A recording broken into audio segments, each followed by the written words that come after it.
You did not even send me airborne anyway. Why in the world I'm around, it's hard to say. You did not even send me airborne anyway.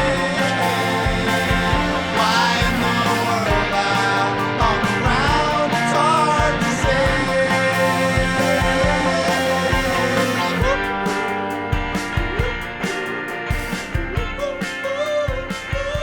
Hey everybody, it's Teddy and welcome back to another episode of Reading Fanfiction with Teddy and Peter. With me as always is... It's me, Peter. Nice. Thanks.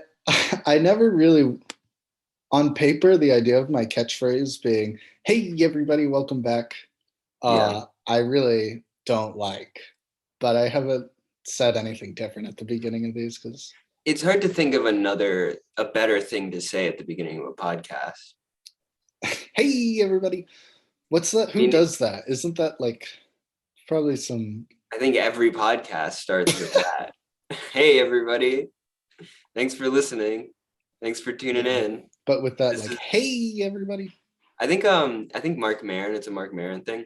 I often attribute You're right, it is most tropes in podcasting to him, just because I think he was like mostly the first person to do it. I mean, he had Obama on the pod. That's epic shit. The only other time Obama has been in a podcast has been his own podcast. So with Bruce, I don't know if that's true. I like to think it's true. Barack Obama has only podcasted with Mark Maron and Bruce Springsteen. I mean, I'm sure that's not true. I'm sure there's more.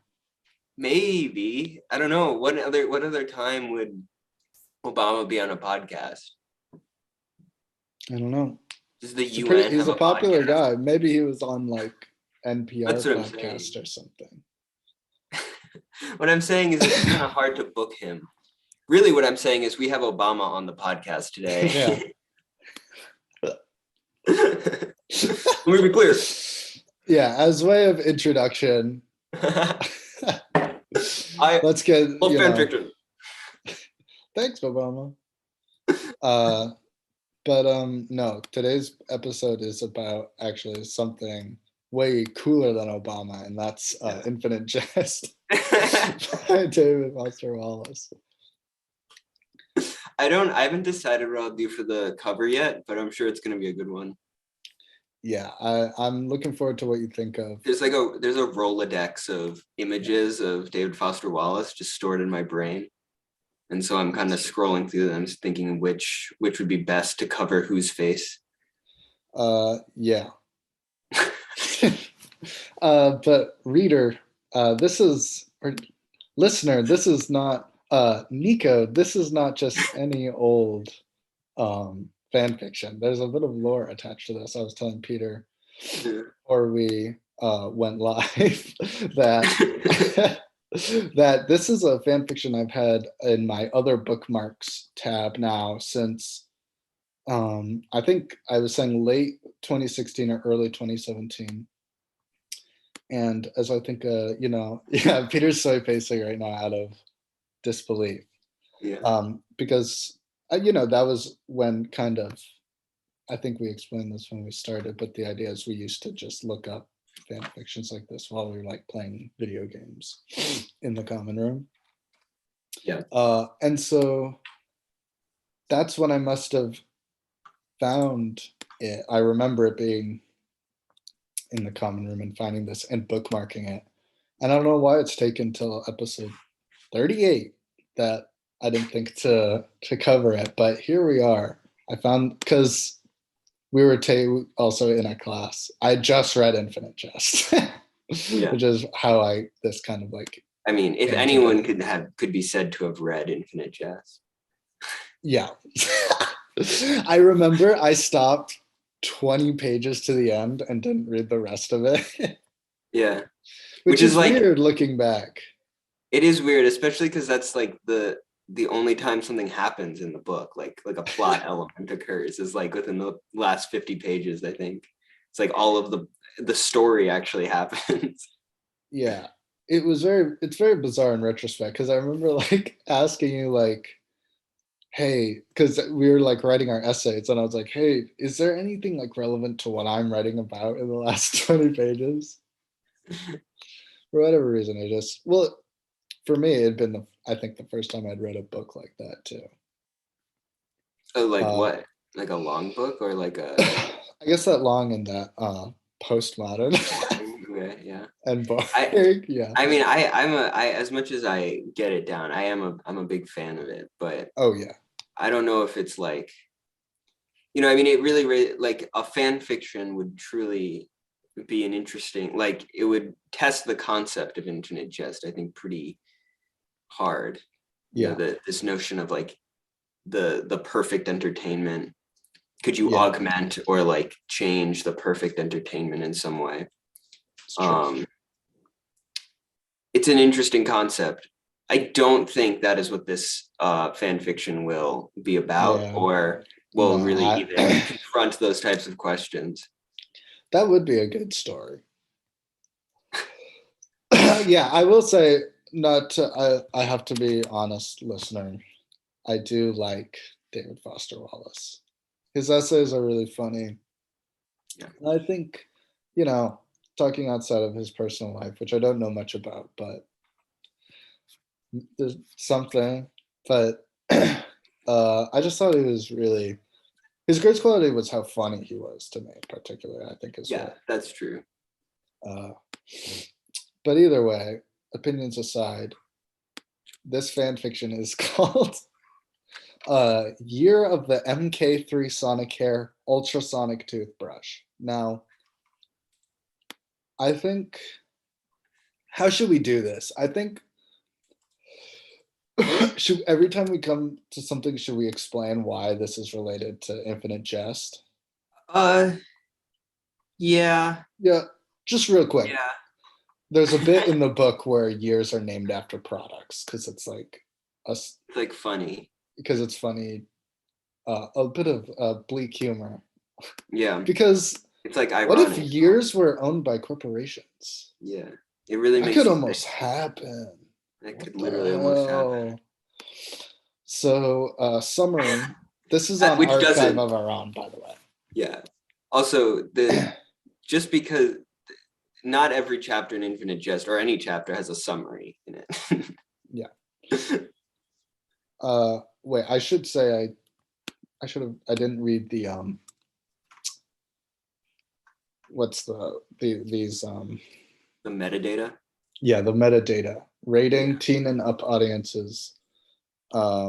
Category Gen, like GEN, I don't know what that means. General, maybe? Hey, let's see. Oh, sorry. This? Yeah. Yeah, I think it stands for general. Oh, so they didn't put it under. Okay. Yeah, I clicked on it. The first one is in Spanish. It's a Spanish Percy Jackson fan fiction, and the next one is an English fan fiction about Danny Phantom and the DC cinematic universe. So I think it is a kind of a catch-all for for fan fiction. Yeah, general fan fiction. It's the Infinite Jest fandom, which I guess we would be a part of. Yeah, yeah. In this case, the characters are Hal Incandenza, who is, I guess, the main character of Infinite Jest, Michael Pemulus, which is one of his friends, Avril Incandenza, which is his mom, and Joelle Van Dyne, who I forget who that is. That's just it's one of the people in the psych ward, I think, or whatever that grouping is. Yeah. Language is English. Collections, this was part of Yuletide 2010, it says. There's a hyperlink I'm clicking through. You're currently clicking through. Oh, so it says, welcome to 2010 version of Yuletide, the annual rare and obscure fandoms fic exchange. Stories are now lives and authors reveal. We hope you had a fantastic Yuletide. So I guess this was submitted for rare and obscure fandoms.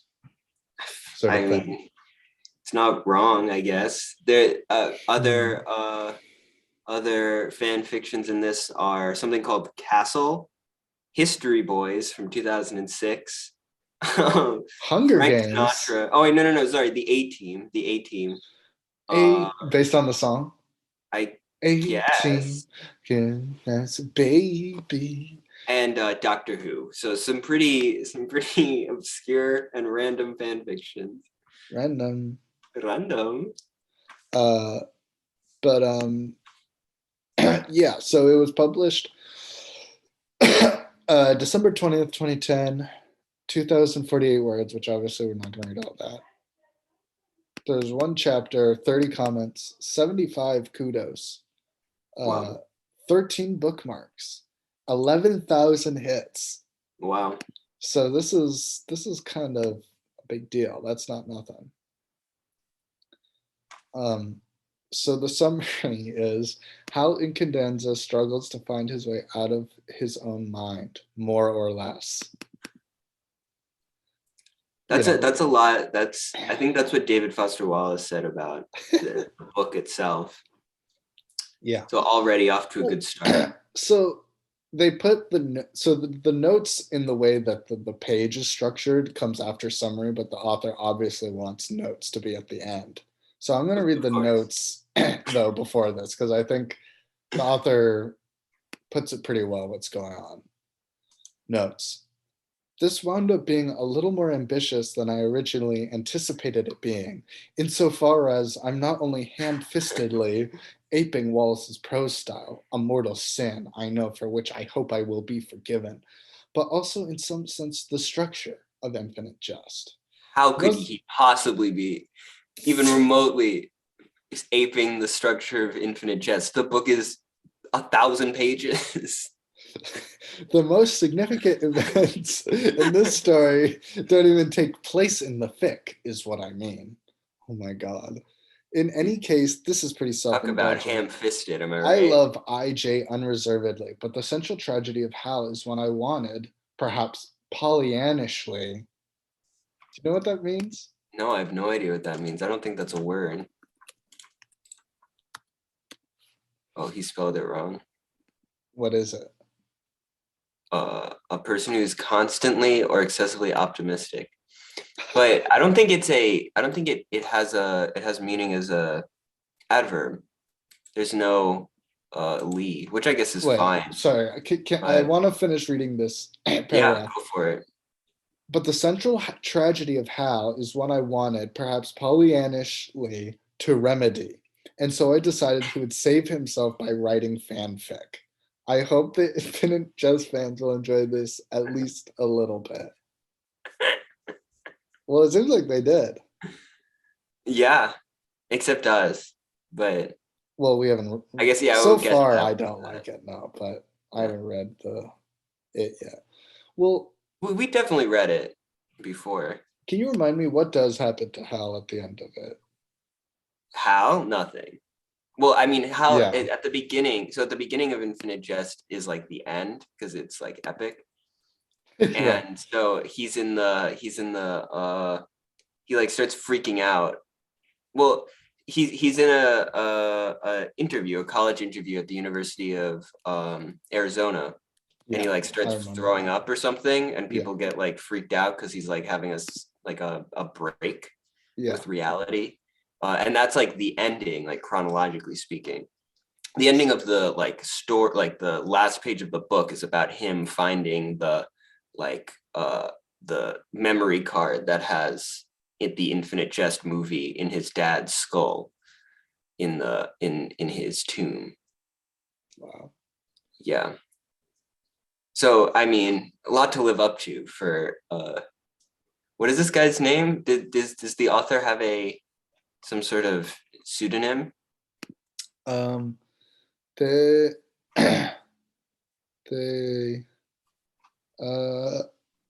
I don't know. What the heck? Yeah, I don't know. I don't know how to attribute. I guess we'll just have to attribute this to Anon. Wow. Remember the Infinite Jest of December. February.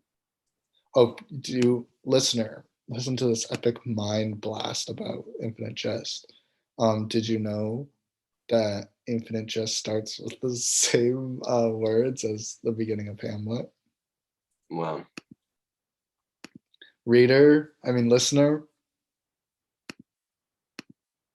that's pretty epic, right? It's a little epic. Anyway, are we you gonna should start anytime Yeah, soon? yeah. or- Sorry, I got a little okay, distracted. okay. Yeah, no problem, no problem. I'm really building up the tension for this one. Yeah, no, I deservedly so. Yeah, so it's called the year of the MK3 SONICARE ultrasonic toothbrush. How Condenses started reading fan fiction late in the year of GLAD, semicolon. His own works did not appear until the following year. Oh, he started reading fan fiction. His own. Yeah, yeah, I say. Did I say that? yeah, you did. Okay. I thought you said it at least. Maybe Sorry, I'm just reading it out. this prose apes Yeah, so ham-fistedly apes Wallace's prose style that yeah, it's kind of, it's hard to read. long yeah. sentences Yeah. that are kind of like really dense.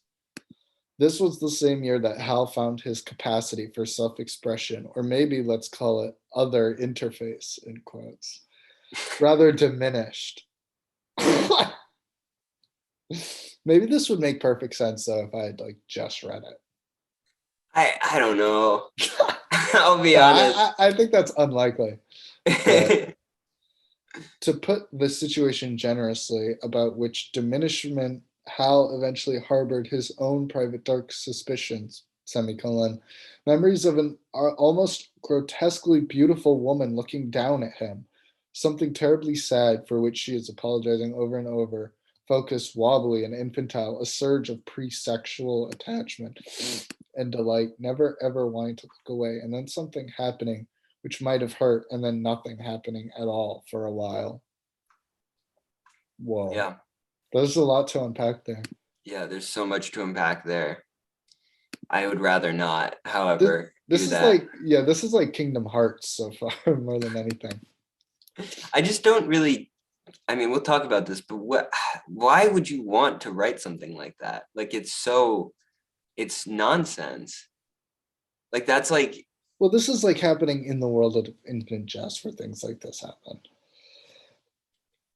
things like what? Like, what was that describing?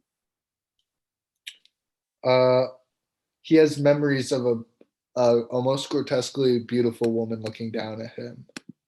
But I thought that was, like, how does that, whatever, it doesn't matter. We have to keep going to find just out. Just keep going. And then feeling his face to check for a grimace or exposed tongue or drool.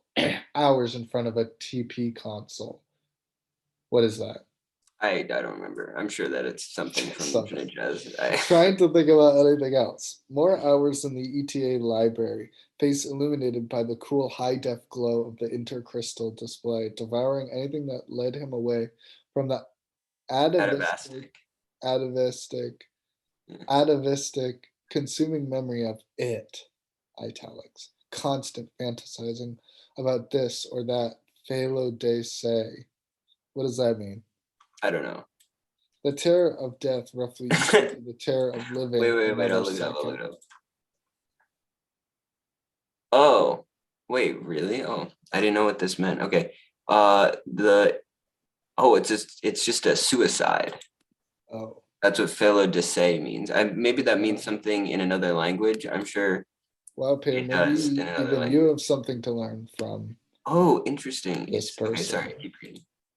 Wet palms pronate on the library desk, dry eyes staring not at but like through the display. Ah, that's not what pronate means. Well, but I really appreciate that that they're saying not at but putting like in it. Yeah. That's pretty epic to do that. Yeah, it's kind of like the narrator's talking to us. Exactly. It's really captures more like, see, I just did it there, how we actually talk. And that's some of us actually talk, but yeah. Yeah. Because I don't talk like that. So far nothing's happened. Upon his discovery of the neuron-curdling vast plains of alternate narrative that fan fiction represented, Hal consumed and commented on it rapaciously. So I will. That is in character. I'll give him that much. And I would be interested, as we were saying before, it would be interesting to see what David Foster Wallace would make of fan fiction, especially of Yes. Infinite Jest. Although he's very much dead now, so Yeah. rest in peace for that. Well, I feel like this person, I mean, if they just had a few, they'd taken maybe some different paths down this inspiration. Maybe that's what they could be working on instead of. Well, I just feel like what I feel this like is. basing it in Infinite Jest is kind of like the whole point of the book. Or like not to do that, I guess, is the whole point of the book, right? Like it's like the book is all about experiencing entertainment directly and not vicariously. And yet, like, I don't know, it just seems like fan fiction kind of subverts all of that. Yeah. And is like something that David Foster Wallace didn't really think of in 1999. And so to try to like retrospectively like put it back into the equation is pretty hard, I feel like. So we're putting out a call to you in the comments. Please just give it to us. Someone who can give us that David Foster Wallace essay about fan fiction. Yeah. Nico, we're looking at you. Yeah. Over the course of 7 sweaty browed late night hours in a hotel room between the Friday and Saturday of that year's Onada Northeastern Regional Junior Open, he wrote a 30,000 word analysis of an 823 word piece of fan fiction, which fiction involved a tentative homoerotic flirtation blooming between a young orphan wizard, must be Harry Potter, and his much older misanthropic potion mixing instructor. Now there's a note here, like a one, like what's the word for it? The footnote. Yeah. An end note. Or no, but like in math. Oh, a superscript? Superscript and subscript. Yeah. So the one superscript in the one footnote, it says, later in his fandom career, Hal eventually gone back and given the opus a title and some cursory edits. It appeared in various internet archives as the intertextuality, of desire, Harry Potter and the buggering of Foucault. Yeah.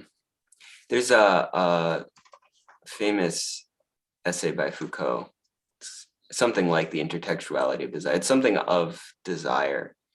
I don't really, was the story called that, or was the article that he wrote about it called that? Or did he write both? I mean, you have the link. You can look at it. Oh, I'm looking at it. I just don't understand it at all. Because it makes it like that note makes it seem like he wrote the original and the description, but then the title sounds like the title of like an analysis paper. Yeah. Applying Foucaultian notions of heterosexuality and homosexuality to some, piece or something. I'm not sure, but it makes it seem like, but then the fact that it appears in various internet archives makes it seem like he wrote the actual story. Yeah. Can we keep going? Anyways, as you were, I guess. Hal soon discovered that he could feel more deeply and genuinely and unironically about the first and second order fan works. And then here there's superscript 2. So we're going to go down. Yeah. Yay. Holy shit. It's the this so one's really long. There's 3 total, but here we go. So 2 footnote. In attempting to catalog and analyze the absurd amount of material available, Hal resorted to a fractically complicated classification scheme that was predicated on, among other things, thank you for that, the notion of first order and second order fan fiction. First order fan fiction was derived directly from the source narrative, while second order fan fiction took its cues from first order fan fiction. That's not a description. True. Hal started, I think what's hard is like it's not a clear distinction between Well, whatever, it doesn't matter. Just keep reading. Hal Stark. Hal started thinking about the distinction between the two upon discovering the term fanon, the aptness of which neologism delighted. What's that? It's a new word. Oh, wow. It's literally what it means, neologism. That's pretty epic. The aptness of which neologism delighted him for days, although not, of course, visibly. Once the terms had been... Why is that, of course? Because that's what we know about sad? him, I guess, Okay. is he always looks sad. I don't think that's, well, okay. Once the terms had been introduced to fandom, certain sub-communities began to take the categories very seriously indeed. And although Hal never meant the first-second distinction to indicate anything about the objective quality of a work, accusing an author of leaning too far towards second-order characterization soon amounted to throwing down a fando-textual gauntlet. It was in one of the deeply heated arguments that ensued that Hal learned about wank, quote. Doesn't he jerk off in Infinite Jest? I should hope so. Anyways, so that happened halfway through another sentence. Yeah. Which, by the way, I don't think happens in Infinite Jest. I think all of the notes are like happen after the sentence, but I could be wrong about that. He also put the footnote in the wrong place in the first one, but who's counting? Well, here's the thing: is that this is not a conservative sort of fanfic. It's trying to take what already exists and push it to the next level. Yeah, so right, if the footnotes are done differently, that's part of right. The Sorry, that's my bad for being such a fucking idiot. This always happens to me. Like, I'm always doing this with you, and then I just remember I'm a fucking idiot and I should just never speak or have an opinion at all. My bad. God. So that footnote comes, if you'll remember, it says first and second order fan works, footnote, that increasingly dominated what little personal time he had than he did about his college admissions troubles or getting to the show or the unfolding horror that was the moms, because Jesus fucking Christ, the moms. Why is, I know that's so cringe looking at it too, because fucking is like italicized. Yeah. Does Hal ever say fuck? In I'm sure he does. I can't really think of an instance, but I'm sure he say does. This. No, he would never say something like this. It's like he's Neo. What's really weird is like part of the whole, and maybe it comes later, but like I think one of the whole if he's saying that he wants to reconstruct the structure of Infinite Jest, one of the whole points of it is that there's three different perspectives throughout the book. And so it's just weird, definitely the Hal perspective would never say anything like that. But it's clearly just he read the first couple of chapters, which are just Hal, and then was like, okay, I'm set with this. I'm gonna write a fan fiction about this and make it seem like I'm smarter than I am. I mean, it's a trick that I think probably I fell into as well as a young child. I guess I'm just saying, I see where this guy's coming from, and I hate it. I hate him for it. Yeah, I think you and I think you and I are projecting a lot onto this. Yeah, and so it's kind of hard to look at it objectively. Like he says in the story. Sorry, what'd you say? Like he says in the story, look at the fan fiction. Or he said the objective quality of the work. Yeah. I guess to me, it's I feel like it's hard to write something like this without inviting that kind of criticism onto yourself. He's not going out of his way to make this an easier reading experience for us. In fact, I think he's going out of his way to make it harder for us. Well, that just like the book does, Peter, by making it all the way to the end. Yeah. Okay. Think about the labor of turning the pages. What does the author want us to? Well, I'll tell you. I want you to read the next paragraph so we can. Okay. Well, let me turn the page. Okay. term. I hate it in the book that it's moms doesn't need to Yeah, be that. I never quite got that. That's also in Book of Numbers, but Yeah, which yeah. which Oh, is Nico, sickening. you'll be hearing about Yeah. that soon. Nico is smirking knowingly to himself Yeah. right now about our Book of Numbers reference. Yeah. Any Joshua Cohen heads in the chat? Joshua Cohen, are you in the chat? This is Joshua Cohen's IJ fanfic. Against the distribution of I'm not You're on so world famous. prescriptive grammarian Avril Inconzenza Knee. it's Yeah, like born. N-E with the Yeah, it little means M dash. born. Or not M dash. Inca born Mondragon, AK to hell, and the rest of the incandensas the moms.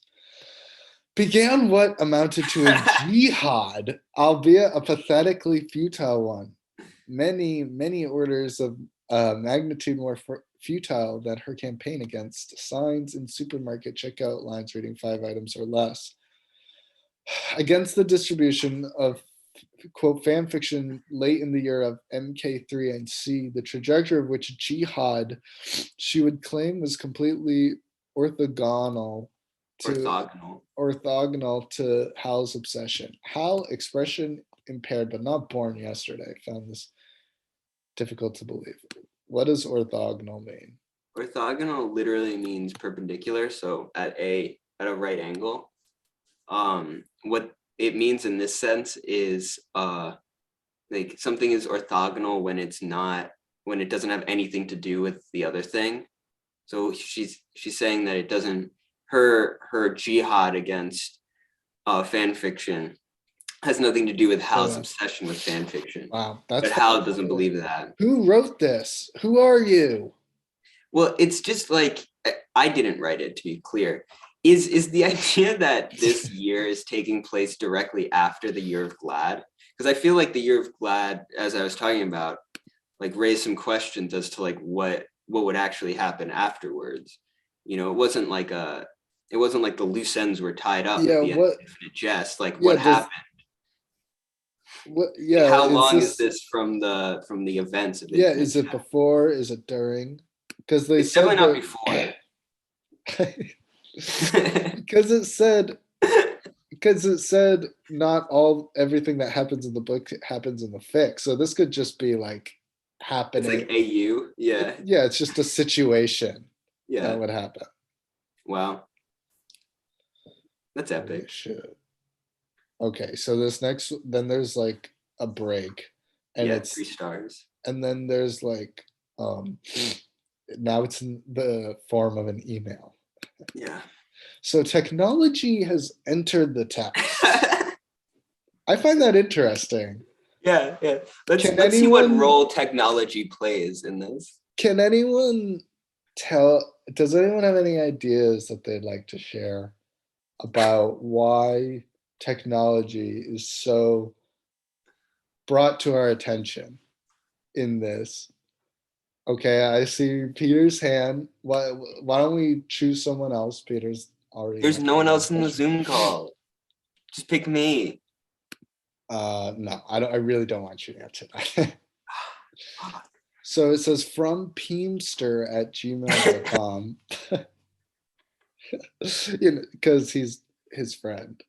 To hal.incandenza@eta.ac.us, which is like the tennis school or whatever. Yeah. He said.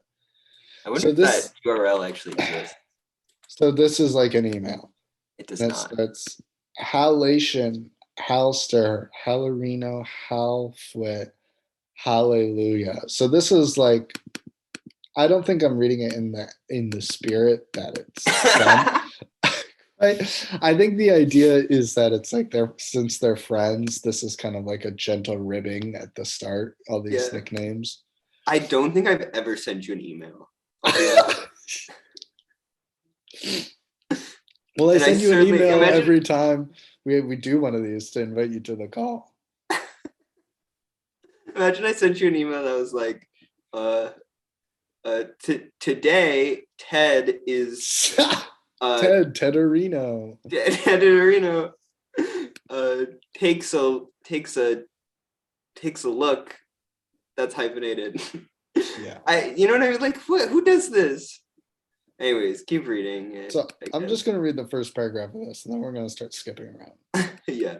So it says, "Long time no see, period, or type, period, or whatever." Oh, that's funny, because they're not really seeing each other. They're typing. Yeah. This is very David Foster Wallace-esque.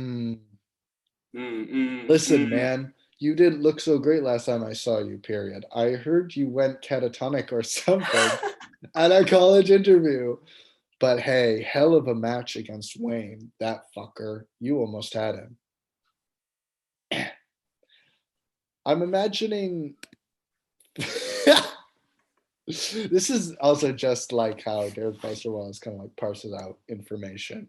Definitely. I mean, it's so accurate. It's hard to really even like. Yeah. It's hard to think of something. It almost makes me wonder if this is are like kind of like draft pages.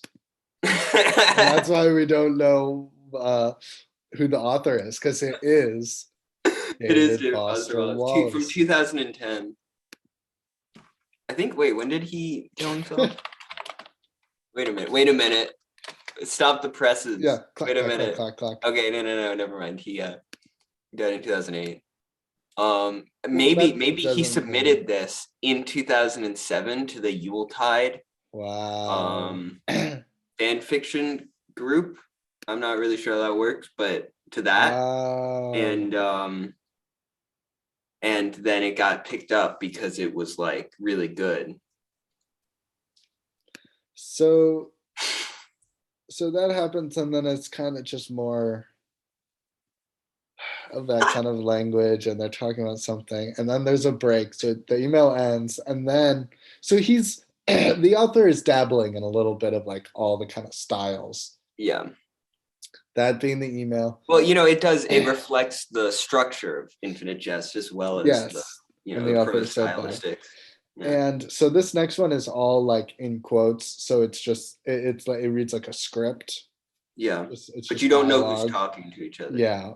But you just have to pick up the clues from what they're saying. Yeah. Because there's no like he said, she said. Yeah, it's the sign of a good story when you have to do that. Yeah. So I don't even really want to read this. But I'll start it. Yellow. So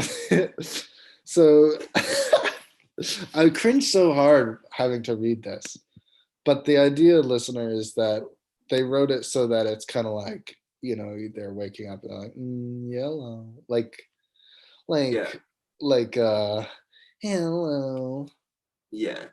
Like, this part is like a direct ripoff of one of the chapters with Hal and Mario. Yeah. He like wakes up and Mario's like looking at him and he's like, hey, what's up? And it's written in this style, like it's back and forth. You don't know which one is which until like you have to like figure out which one is which. And the whole thing but is it's like Mario how old? Is ugly. Oh, sorry. Wait, what you said? Yes, he is ugly. Yes, he's very ugly. I think his whole he was born too soon. I think that was his thing. He's a runt. Yeah, he is the runt. Yeah, he's a runt.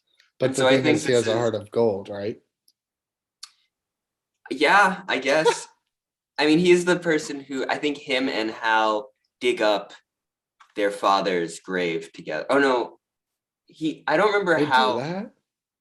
He doesn't do it with him. I think Hal and the other guy do it, but I think that Mario like gives him the idea to look for it in the father's grave because Mario had the closest connection to their father.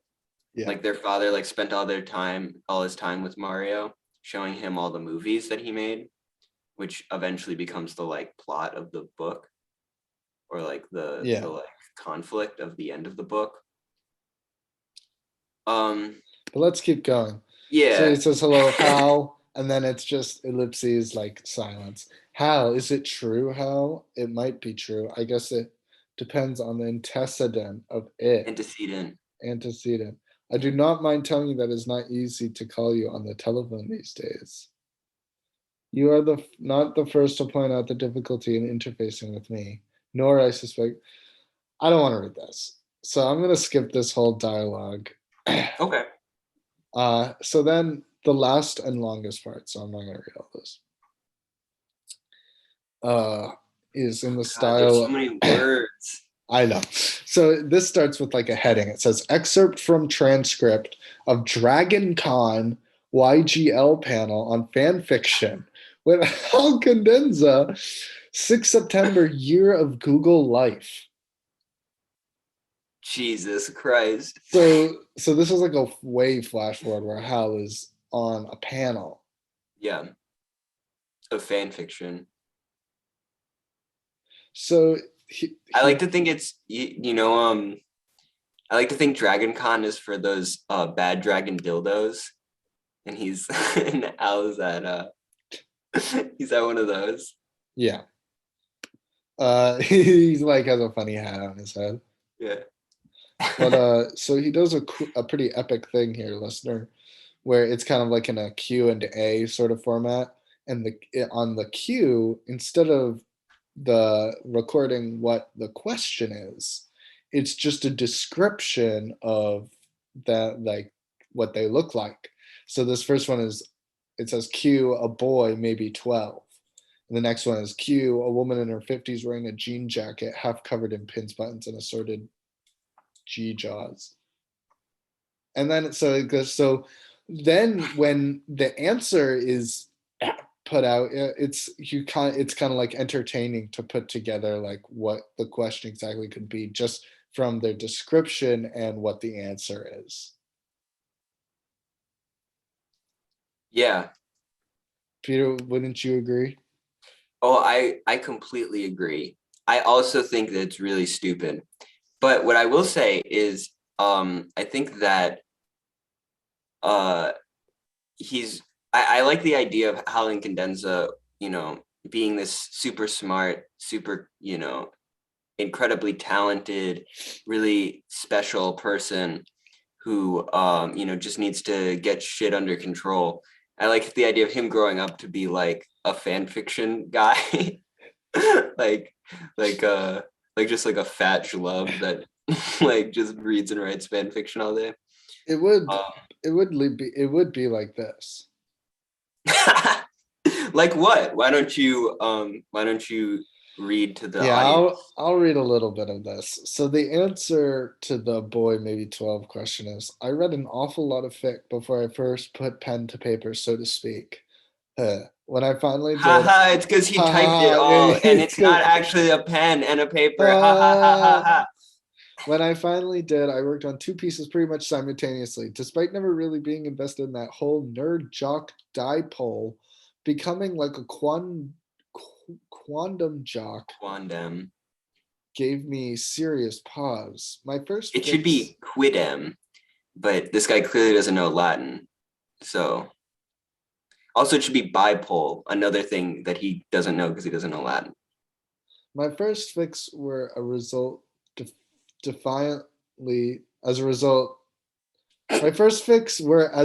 defiantly obscure, I say now, out of a misplaced sense of not wanting to be a real nerd. I didn't realize how Isn't that the opposite? I'd already got. Well, it's whatever you want it to be. Okay, sure. But yes, anyway, I pretty much did fic backwards. Oh. I wrote historical RPF before I did anything else. One story was this turgid thing that came from an obsession with early Roman Christianity. Don't ask. And it was all about, I imagine here like the audience laughs. Oh, Hal. Prince Hal.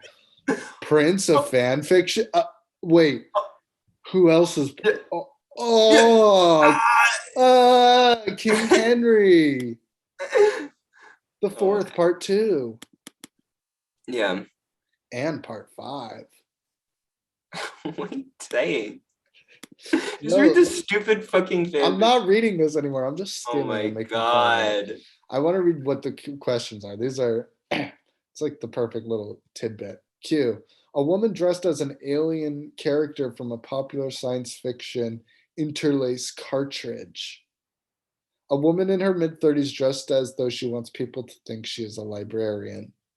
A guy, late 20s, in horn-rimmed glasses and black t-shirt on which are screen printed the words, Vulcans do it logically. That's kind of funny. A teenage girl, not more than 14, whose trepidation makes her look physically thinner and wobblier than she should look. I'll read this one, his answer to this one. This is the last one.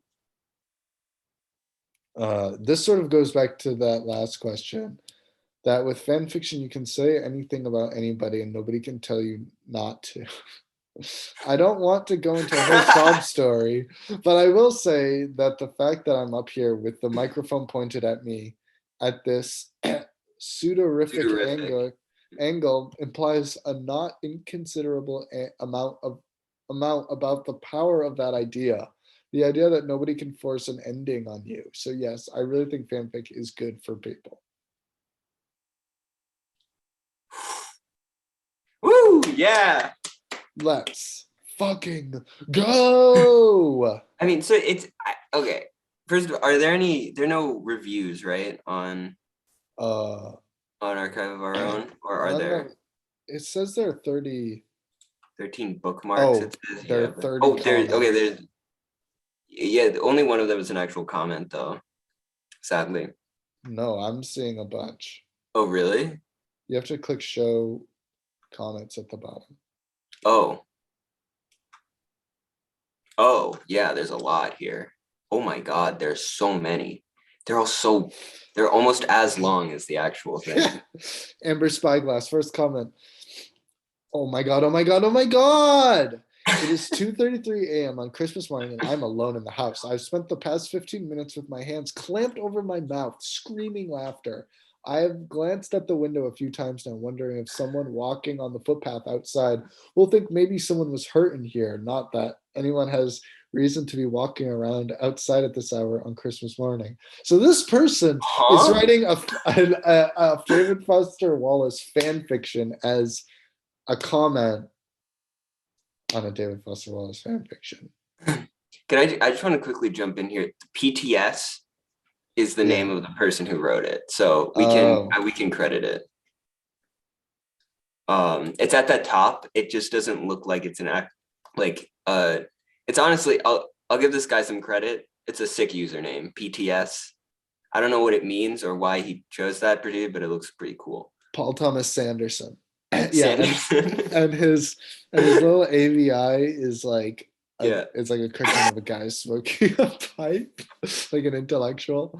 Oh my fucking God. I just want to read a little bit more of that original. Yeah. Sorry. Because it doesn't get we haven't gotten to the point, which is what I'm trying to say is there's not a single thing about this fic that isn't perfect. Not one single thing. It's fanfic that hand wrings about being fanfic. So true. These people are so good about speaking radical truth to power. It is a meta commentary on Yuletide, as Wallace his own self would have done it. I love everything about this. It's been 2 years. He's been dead for a year and a half. Well, that's why the demand is so high. His body is still warm. It's like, guys, come on. The utterly Wallace-esque interview, complete with obscured questions. The about which diminishment construction that language log posted about a completely ungrammatical, by the way. Anyways, keep reading. The footnoting of Harry Potter and Foucault, and then they say yellow in quotes. They like that. The increasingly neurotic references to BNFs. Is that Five Nights at Freddy's? I think it's Banque Nationale Française. Oh. It's the National French Bank. Self-indulgent? Fuck yes. I have never seen such a ridiculous, joyous descent into self-referentiality as this. For the except this comment is the only other. Yeah. Oh my God. This is such an involved comment. I think she wants Hal to fuck her. And so apparently this was random to what the assignments for Random. Yuletide Random. PTS says, because they say, and then I got my assignment and there was some panicking. Apparently I have to write fan fiction of the greatest novel I have ever read, Good Times. Oh God, that's so much work. Like it'd be one thing if he just like thought about it, but the fact that somebody was like, you should write fan fiction on your favorite novel, and he was like, I'm gonna write it on, like he had a choice. He had such a choice not to do shit like this, and instead just chose not to. Sucks. This is amazing. Suck, I guess.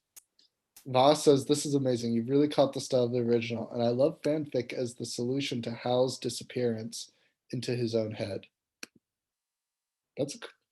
Is that the solution? I don't know. I feel like it didn't make any sense at all.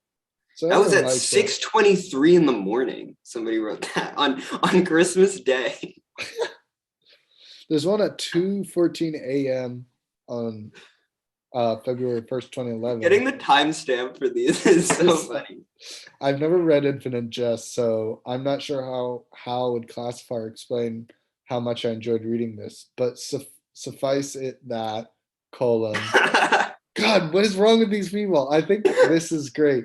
And no matter what part of the implied quote, context, parenthesis, S, so it's a context, but the S is in parentheses, and then that is all in quotes, is yours are the books, the way you hint and wink and footnote, it is masterful. Fuck these people. I don't know if this is how you feel about it, but I mean, I remember when we read it in college thinking that we were really special and different and unique. And then learning, like, as my life went on, that it wasn't really about that, or like that wasn't really an important part. I feel like these people about that. Well, no, I mean, like, just like the whole act, like reading shouldn't really be about feeling like you're better than anyone else. You know what I mean? Well, speak for yourself. I can honestly say I didn't think I was better than anyone. I didn't understand it. Right, but I'm sure you felt in some way privileged by the fact that you were in that class in the first place. It was pretty epic because that was my first English class too. Yeah, and so I think these people are still, getting over that. They think they're really like unique for liking a book that people really like, generally speaking, and then writing like it. Yeah, and they like writing like it. It's just like it's equivalent to a circle jerk. Yeah, and I mean, again, like, I do like him, and yeah, he's great. And I after reading him, and your writing, it is hard. If you like it, it is hard not to write because it is kind of, and I think that's fine. But yeah, we're just poking fun here. We're projecting, but the circle jerk exactly is the perfect, where it's just people doing this style at each other. Yeah, which I guess is harmless, but really it's just such a type of. I mean, I would say, like, as opposed to some of the other pieces of fan fiction we've read, like, this is like, I don't think any of them are harmful, but I'd say this is like the most harmful one, in that it kind of like the fact that PTS is getting such strong reinforcement of this. It's just like driving him further and further into delusion that like this is something people would ever want to read or like experience ever. I mean, replying to every single comment. Yeah, that's true. PTS is, it's just like he is on top of it. 6 years later, March 26th. Oh yeah, March 2016, responding to it. 9 years later, April 2019. Wow. People, the last comment from this was on the 5th of February this month. No fucking shot. Well, oh my God. This is like the only real one up there. Well, I'm sure there's other ones. And it just shows how timeless the fic is. And I'm sure this person will get a comment. Oh, I'm sure. Sorry, I wanted to read this comment. So someone says, Yeah, I loved it. PTS says, I can't tell you how much it means to me that anyone's still reading, enjoying this fic. So they're very grateful. I definitely had Wallace's speech patterns in mind when I was writing Hal, especially That's so. in that interview. I don't think that's cheating too terribly, given how many attributes Hal shares with his author. Wee Bro. wee wee Wee-oo. wee. Okay. Clearly, the fucking context police are coming to yeah. lock PTS up and put him in jail for a long time. Yeah, the lit police are coming. Clearly, Yeah. PTS has never read or just rejects Roland Barthes' Death of the Author. Yeah, truly. And so the gauntlet is thrown. And then they say, have you seen the end of the tour? I think Jason Segel did a really good job. Have you seen that? Have you seen that movie? I have. I saw it when it came out because I liked I like Jesse Eisenberg and I like Jason Segel. I'd never read the book. I kind of only barely knew who David Foster Wallace was, and I liked the movie. Yeah, I thought the movie was good. I thought Jason Segel did a great job. Yeah. And I don't know if and I saw it again at some point. I don't know if I've seen it since. I definitely haven't seen it recently. Yeah, I haven't seen it since it came out. I just remember enjoying it way more than I enjoyed this fan fiction. So yeah. So zing. So yeah, you're welcome. They should put that on the when they re-release it, like, you know, director's cut. Yeah. That's what it should say in the box. I liked it better than a fan fiction. Peter. Yeah. When is the Infinite Jest movie coming out? Because I started thinking about that when we were reading. Yeah. Because you know who? I don't think it's ever coming out. Well, they did Dune, and so once he's done doing the Charlie and the Chocolate Factory as new Willy Wonka, Timothy Chalamet would be Hal? Is that what you're saying? Of course, he would learn how to play tennis for the role, and he would be 16 years old. Actually, I think Timothy Chalamet would be Mario in Condensa because he's a fuckly bitch. Okay. Jeez, Peter. Yeah, well, maybe he would like undergo this would be his like transformation movie. It would be like his Norbert movie. He'd play all the characters. It's like it'll be like when Daniel Day-Lewis, My Left Leg, where he plays the guy who's like completely paralyzed or something. Yeah. Timothée will do that for Mario in Condensa. Yeah. What? He'll go back in time and be born prematurely and live the first year of his life in an incubator. Yeah. Just cerebral palsy. Okay, is that what he has? Yeah. Yeah. You'll go back in time and get cerebral palsy just so he could play the role. That's how dedicated Tim is. And like his cerebral palsy in the movie. Yeah. Go on. He's a spastic quadriplegic and essentially paralyzed. A miraculous event occurs when, at the age of 5, he demonstrates control of his left foot by using chalk to scroll a word on. I remember this now. Yes. You're talking about Mario, not Timothy Chalamet, right? No, I'm talking about Daniel Day-Lewis in My Left. Oh, you're talking about that. Sorry. It's actually based on a real person whose name is Christy Brown. Right. But whose name is Timothy Chalamet? So then to have Hal, you have Tom Holland, and then for the mom you have Jennifer Lawrence, and then for the older brother Orano you have Channing Tatum. The dad Tatum. The dad is Jeff Goldblum, and and then the big guy who's at the addiction place, he's Bruce Willis, and then it's a pretty good one. Yeah, and then I mean, honestly, it's sounding like a Wes Anderson cast, if anything. And then Wes Anderson's Infinite Jest. I mean. Yeah, have you seen Mr. Anderson? If you're listening, I haven't read this, but in that class was referenced a lot. What was it? Dan DeLillo, the white. Oh, White Noise. Yeah, which is getting a film adaptation by Noah Baumbach, who's done a lot of like mumblecore stuff, starring Andre 3000. I didn't know about that last part. I heard that I thought it was like a TV series or something. Maybe I got that too wrong. But I heard that they were doing, I didn't know Andre 3000 was going to be in it. That'll mean next time will be a White Noise fanfic. Yeah, I'll have to read the book. It's pretty good. It's a good book. I would definitely recommend White Noise by Dan DeLillo. But I remember there was a guy in our class who was doing his thesis on. Oh yeah. What was that guy? Can we dox that guy? It was Nathan. What was his name again? I saw him because I saw him at the mechanics while I was getting my oil changed, and he was in like the one next to me. He had a Bobcat sticker, and I looked there and I was him. I said, Nathan! So he still lives in the state that you live in that is not. Yeah, I don't know where he's from. So I can't say he's. I'm pretty sure he's from New York. Because he had that, I mean, maybe this is something stupid to say, but he had that New Yorker tote. Yeah, I'm sure. I think you have to live in New York to have that. Yeah.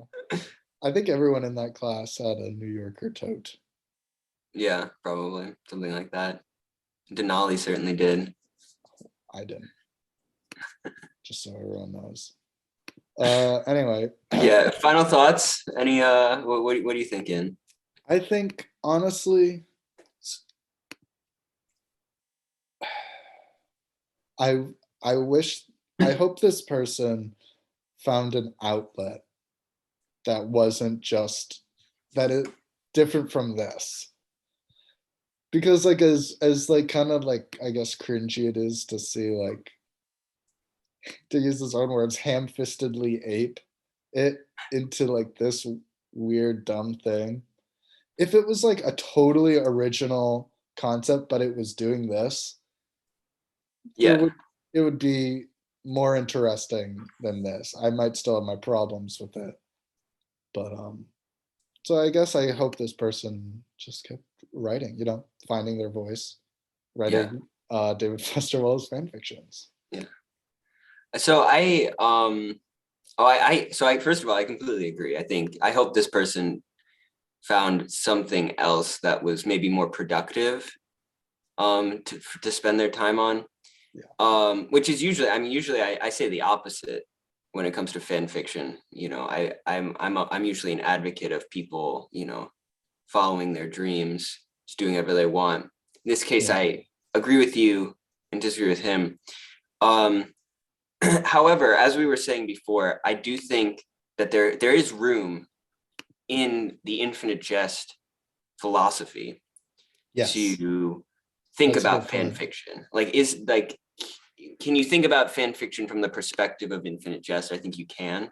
Totally. It invites what that actually looks like is very complicated. Yeah, and but definitely not here. Definitely not here. Exactly. And I don't even really think it can be expressed in fan fiction. I would I think what would be way more interesting would be almost like a Borges-esque fake scholarly article that was fan fiction, but it was like a fake scholarly article about infinite jest fan fiction that it itself was also fan fiction. Well, to me, there aren't enough layers. If that's ironically, I think he tried really hard to get the idea of the book, but I don't think he really thought very hard about the actual structure or how it would fill up the space on a page. But I find it hard to criticize too much, only because I definitely think that it's an interesting idea. Well, there's that David Foster Wallace story, Good Old Neon, where it ends and the guy kills himself, and he's there's the memory of him looking through the yearbook, and it's him next to David Foster Wallace. Yeah, and it's the listener can't see it, but I'm that's kind of, I mean, that's a step towards fan fiction. It definitely is. I mean, certainly a hint. I mean, I think there's a lot. I think the postmodern movement has a lot to say about fan fiction. Yeah, which is another reason why we started this podcast. I know that doesn't really come through Yeah. at all with what we do, but it was kind of the combination of that philosophy Yeah. and the fact that we used to do it anyway. Yeah.